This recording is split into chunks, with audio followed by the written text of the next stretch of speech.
Gaja Gamini is a 2000 Indian film directed by M.F. Hussain, a well-known Indian artist.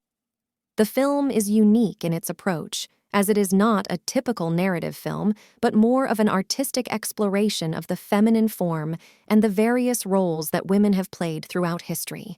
The title, Gaja Gamini, loosely translates to one with the walk of an elephant, signifying grace and strength.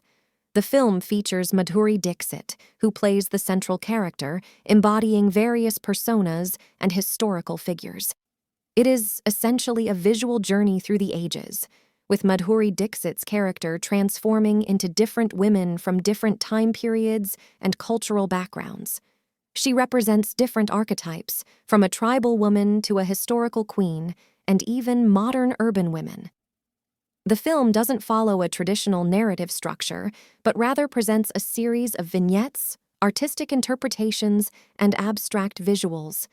It's a blend of art, dance, and cinema, with various forms of art and artistic expressions incorporated into the film.